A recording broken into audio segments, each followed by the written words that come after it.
जय हिंद बच्चों हम लोग बोर फॉर्मूले में किसी भी सिंगल इलेक्ट्रॉन स्पीशीज के लिए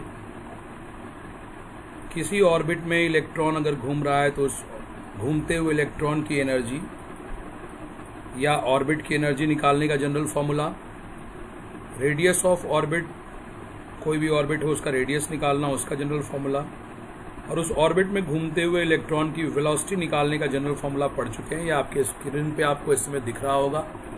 इस फॉर्मूले को हम डिराइव भी कर चुके हैं बच्चों। अब हम लोग इस लेक्चर में जो टॉपिक कवर करने वाले हैं वो है time period and orbital frequency. Time period and orbital frequency.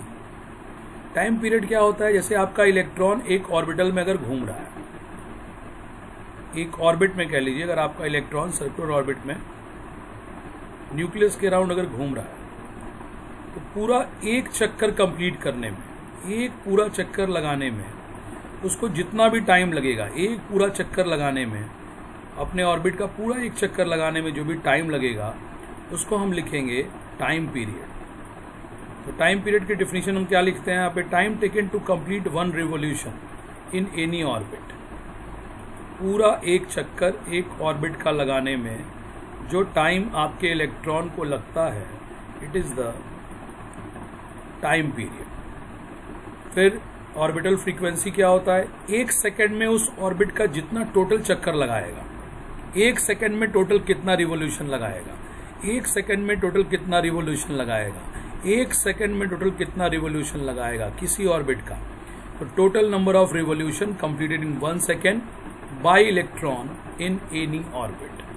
Total number of revolution completed by electron in 1 second. Total number of revolution completed in 1 second by electron in any orbit. In any orbit. तो इसको हम लोग कैसे निकालेंगे बच्चों?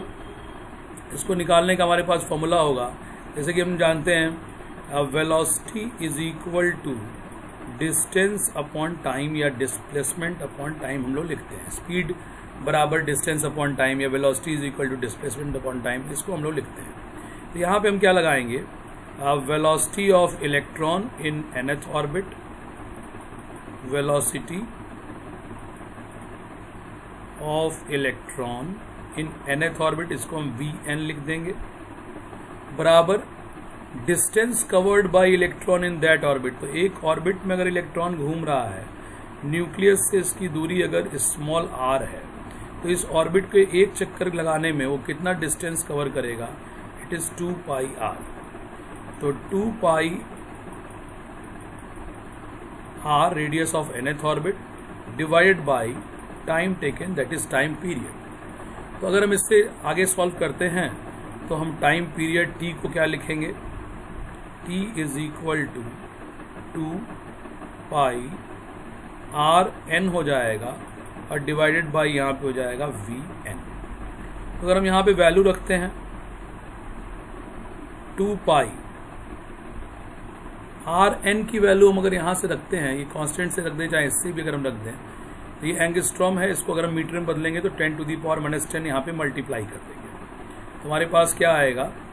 0.529 into 10 to the power -10 और ऊपर है n square divided by z। ये कहाँ से आया भाई? तो ये मैंने रेडियस Rn का फॉर्मूला यहाँ से आपके लिए देखिए, यहाँ से मैंने Rn का फॉर्मूला, एंगस्ट्रॉम में रेडियस को मीटर में कन्वर्ट करेंगे 10 टू दी पावर -10 मल्टीप्लाई करके, ये value 10 to the power -10 multiply करके मैंने नीचे यहाँ पे रेडियस की जगह रख दी है, देख सकते हैं आप।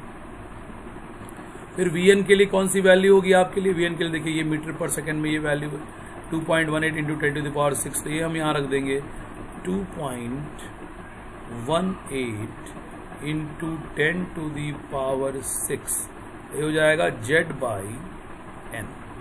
तो अगर हम इस वैल्यू को सॉल्व करते हैं, कौन सी वैल्यू को? ये जो कांस्टेंट दिख रहा है यहाँ पे, न्यूमेरल वैल्यू जो यहाँ दिख रही है आपको, इस वैल्यू को, इस सबों को अगर हम सॉल्व करें, ये सारी वैल्यू को अगर सॉल्व किया जाए तो ये मैथमेटिकली एक कांस्टेंट नंबर आएगा और ये नंबर आपके लिए हो जाता है टी इज इक्वल टू, इस नंबर को आप भी सॉल्व करके देख सकते हैं, इसकी वैल्यू आती है 1.5 इंटू 10 टू दी पावर -16। और यहाँ आपको दिख रहा होगा कि n ऊपर जाके n स्क्वायर और n मिलके n क्यूब बना देंगे और नीचे आ जाएगा z स्क्वायर।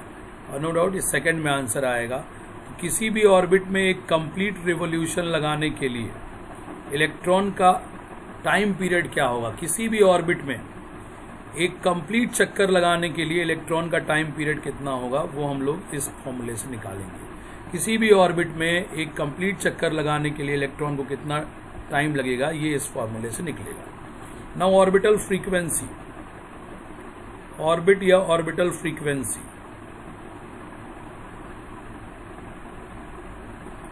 ये क्या होगा, total number of revolution in 1 second. तो जैसे कि फ्रीक्वेंसी होता है, frequency is equal to 1/t, तो ऑर्बिटल फ्रीक्वेंसी उसी तरह हो जाएगा। It is orbital frequency is equal to 1 time period. तो 1 टाइम पीरियड रखेंगे तो इसी वैल्यू को हम इन्वर्स कर देंगे। तो यहाँ आ जाएगा 1.5 इंटू 10 टू दी पावर 16 और नीचे n क्यूब और ऊपर z स्क्वायर, और यहाँ यूनिट हो जाएगा सेकंड का इन्वर्स।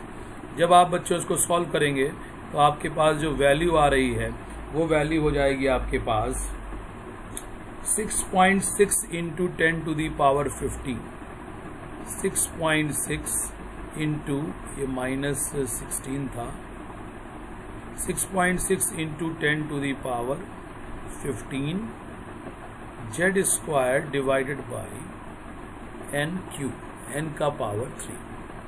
तो ये यहाँ पे आपको ऑर्बिट फ्रीक्वेंसी या ऑर्बिटल फ्रीक्वेंसी का एक जनरल फॉर्मूला आ गया, ऑर्बिट फ्रीक्वेंसी।